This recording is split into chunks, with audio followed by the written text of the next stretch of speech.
सुमाटाक art and education में आपका स्वागत है। आज हम अपने इस वीडियो में देखेंगे स्थल मंडल। पृथ्वी की संपूर्ण बाह्य परत जिस पर महाद्वीप एवं महासागर स्थित हैं स्थल मंडल कहलाती है। पृथ्वी के कुल 29% भाग पर स्थल तथा 71% भाग पर जल है, यानी 29% भाग पर क्या है, स्थल है तथा 71% भाग पर जल है। पृथ्वी के भू क्षेत्रफल व जल क्षेत्रफल का लगभग पृथ्वी के भू क्षेत्रफल व जल क्षेत्रफल का अनुपात 3:7 है, यानी कि भू क्षेत्रफल 3 है तो जल का अनुपात कितना है, 7 है। ठीक है। पृथ्वी के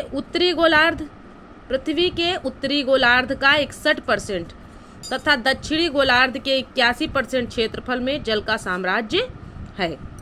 उत्तरी गोलार्ध में 61% है और दक्षिणी गोलार्ध में 81% जल है।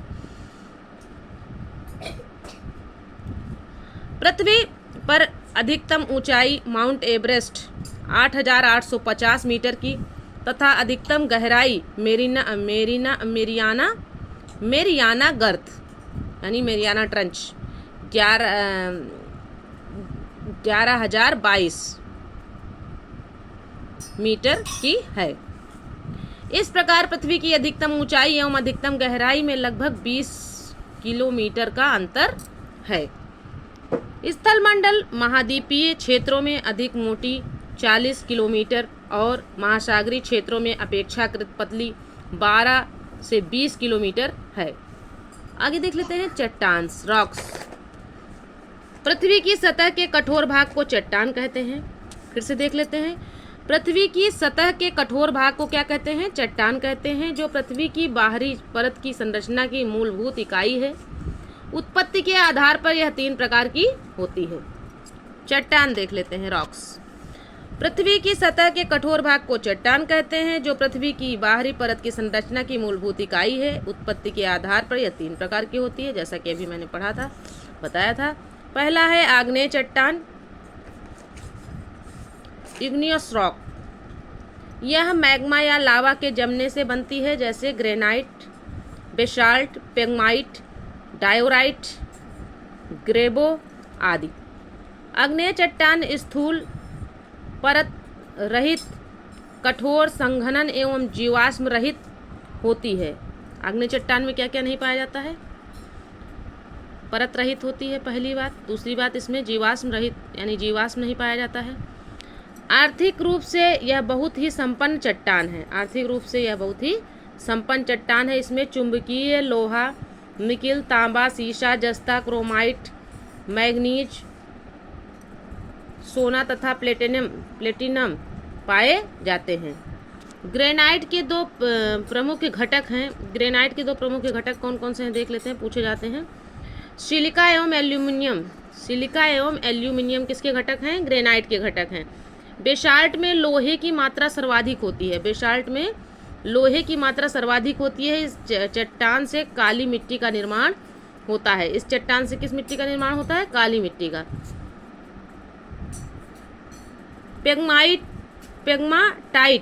पेग्माटाइट कोडरमा झारखंड। कोडरमा किसको कहते हैं, झारखंड को। पेग्माटाइट कोडरमा झारखंड में पाया जाने वाला अभ्रक इन्हीं शैलों में मिलता है। जो अभ्रक मिलता है वो किसमें से मिलता है, पेग्माटाइट कोडरमा झारखंड में पाया जाने वाला अभ्रक इन्हीं शैलों से मिलता है। एकमात्र अभ्रक तत्व वाला खनिज नहीं है। एकमात्र अभ्रक तत्व वाला खनिज नहीं है। आगे देख लेते हैं आग्नेय चट्टानी पिंड। आग्नेय चट्टानी पिंड में देखेंगे इग्नियस रॉक बॉडीज। मैग्मा के ठंडा होकर ठोस रूप धारण करने से विभिन्न प्रकार के आग्नेय चट्टानी पिंड बनते हैं। इनका नामकरण कर इसके आकार, रूप, स्थिति तथा आसपास पाई जाने वाली चट्टानों के आधार पर किया जाता है। अधिकांश चट्टानी पिंड अंतर्वेधी आग्नेय चट्टानों से बनते हैं। बैथुलिथ क्या है, बैथुलिथ यह सबसे बड़ा आग्नेय चट्टानी पिंड है। जो अंतर्वेदी चट्टानों से बनता है। यह मैग्मीय पदार्थ का एक बहुत बड़ा यह मैग्मीय पदार्थ का एक बृहद पिंड है जो भूपर्पटी की गहराई में ठंडा होता है और एक बड़े गुंबदों के रूप में विकसित होता है जिसके किनारे खड़े होते हैं। इसका ऊपरी तल विषम होता है। यह मूलतः ग्रेनाइट से बनता है। संयुक्त राज्य अमेरिका का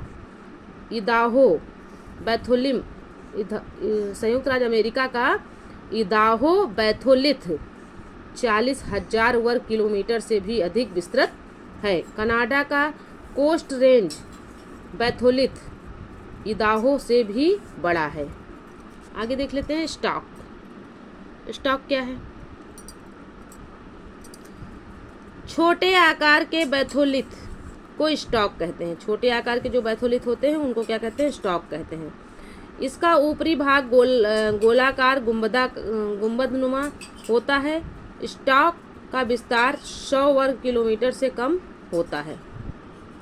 लैकोलिथ, जब मैग्मा ऊपर की परत को जोर से ऊपर को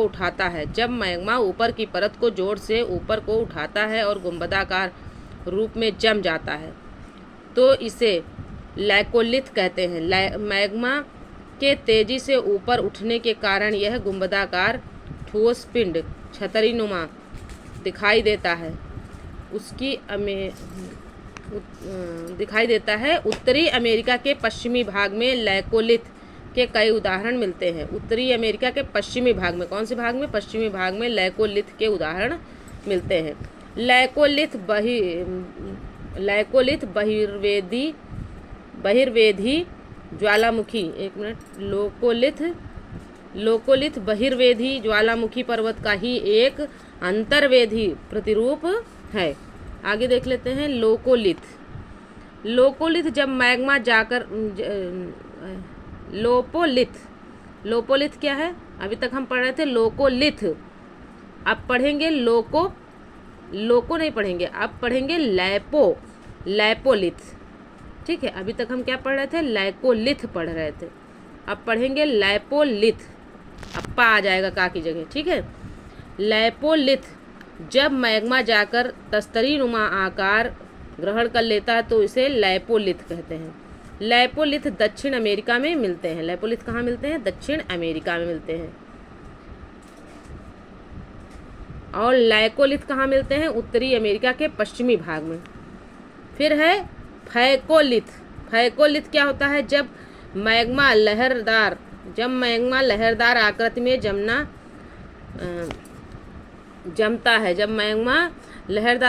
में जमता है तो उसे फैकोलिथ कहते हैं। क्या कहते हैं? फैकोलिथ कहते हैं। फिर है सिल, जब मैग्मा भूपृष्ठ के समांतर परतों फैलकर जमता है तो उसे सिल कहते हैं। इसकी मोटाई 1 मीटर से लेकर सैकड़ों मीटर तक होती है। छत्तीसगढ़ तथा झारखंड में सिल पाए जाते हैं। 1 मीटर से कम मोटाई वाले सिल को सीट कहते हैं। 1 मीटर से कम मोटाई वाले सिल को सीट कहते हैं। आगे देख लेते हैं डाइक क्या होता है? डाइक और डाइकी, जब मैग्मा किसी लंबवत दरार में जमता है तो डाइक कहलाता है। झारखंड के सिंहभूम जिले में अनेक डाइक दिखाई देते हैं। आगे देख लेते हैं अवसादी चट्टान किसे कहते हैं?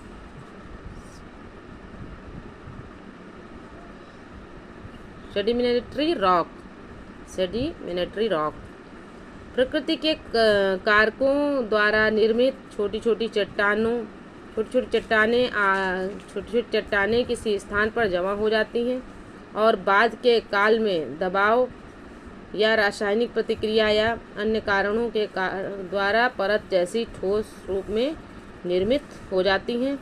इन्हें ही अवसादी चट्टान कहते हैं, जैसे बलुआ पत्थर, चूना पत्थर, स्लेट, कांग्लोमरेट नामक कांग्लोमरेट नमक की चट्टान एवं सल्फरी आदि। अवसादी चट्टानें परतदार होती हैं। अवसादी चट्टानें कैसी होती हैं? परतदार होती हैं। इनमें वनस्पति तथा जीव जंतुओं का जीवाश्म पाया जाता है। इन चट्टानों में लौह अयस्क फास्फोरस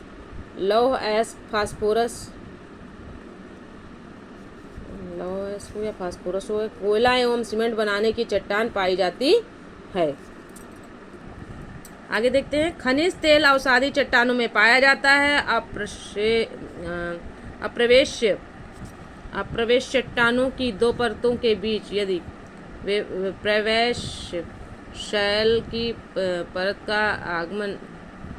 परत आ जाए, फिर से देख लीजिए, कह रहे हैं अप्रवेश चट्टानों की दो परतों के बीच यदि प्रवेश शैल की परत आ जाए तो खनिज तेल के लिए अनुकूल स्थिति पैदा हो जाती है। खनिज तेल के लिए अनुकूल स्थिति पैदा हो जाती है। आगे देख लेते हैं फ्रेंड्स।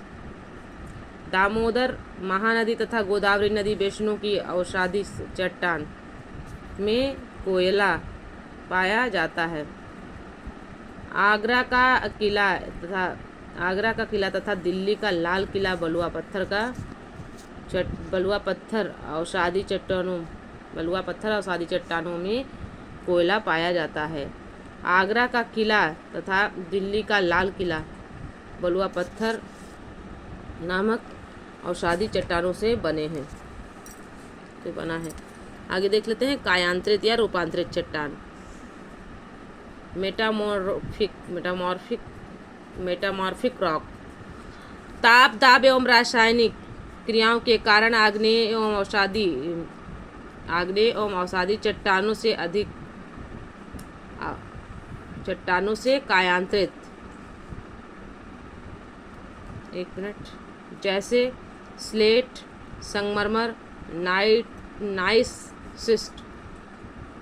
विश्व की प्राचीनतम शैलें ऑस्ट्रेलिया में हैं। वे सब करोड़ों वर्ष पहले बने हैं, जो पृथ्वी के निर्माण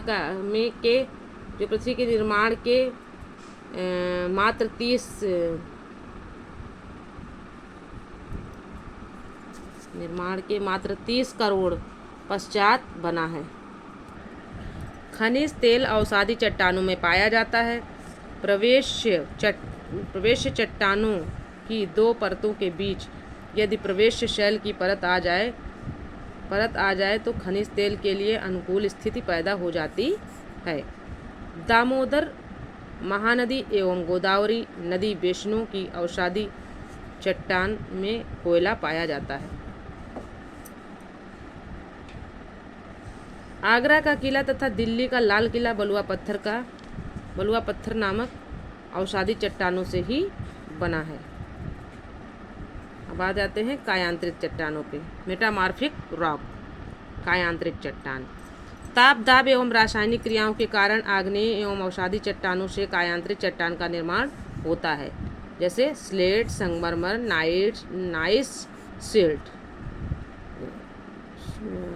शिस्ट।